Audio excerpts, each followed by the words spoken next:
شركة نسر الشرق لصناعة الهندسة والتأليف الحديث تقدم لكم النهاردة ماكينة لحام أكياس بدواسة قدم موديل 308. ماكينة سهلة وبسيطة الاستخدام، بتشتغل بكهرباء البيت العادية 220 فولت، حجمها صغير ما بتاخدش أي مساحة في التخزين وما بتحتاجش أي عمالة مدربة. متوفر من الماكينة دي 3 موديلات. أول موديل عندي بيكون عرضه 35 سنتي، وده بيبقى مناسب معايا الأكياس اللي لحد عرض 35 سنتي واقل من كده، اكبر من كده مش هيشتغل عليه. طبعا انا بحدد الموديل المناسب معايا في الاستخدام على حسب عرض الاكياس او الشكاير اللي انا شغال بيها.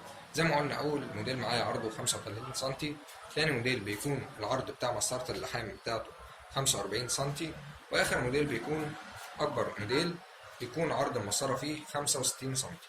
طبعا زي ما قلنا بنحدد الماكينة المناسبة لينا على حسب عرض او اطول عرض شكارة بستخدمها او كيس. الاول نعمل شرح بسيط عن لوحة التحكم الخاصة بالمكنة. عندي لوحة تحكم تكون بسيطة جدا، ما بتحتاجش عمالة مدربة زي ما قلنا. عندي زرار اون واوف لتشغيل المكنة، فيوز للامان، وعندي تايمر بظبط منه درجة الحرارة على حسب خامة الكيس او الشكارة اللي انا شغال بيها. وعندي بعد كده لمبة بيان للباور، لمبة بيان لدرجة الحرارة بتنور اول ما بدوس على دواسة الحرارة بتاعتي او دواسة اللحام. اول ما بتطفي بيكون كده الكيس بتاعي اتلحم. ونبدأ نعمل التجربة بتاعتنا على الكيس اللي احنا معبيينه سكر زي ما شايفين. كيس بولي امايد شفاف، طبعا خامة بولي امايد اللي احنا شغالين عليها هنا خامة تقيلة شوية. فهنعمل اول حاجة ان احنا نظبط الكيس بتاعنا على مسطرة اللحام زي ما شايفين. بعد ما ظبطنا الكيس بندوس على دواسة القدم زي ما احنا شايفين.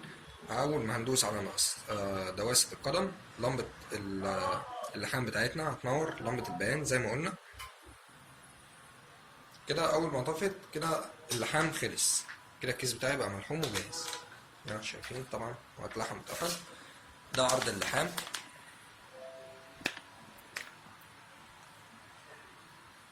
زي ما شايفين. طبعا اللحام شكله كويس.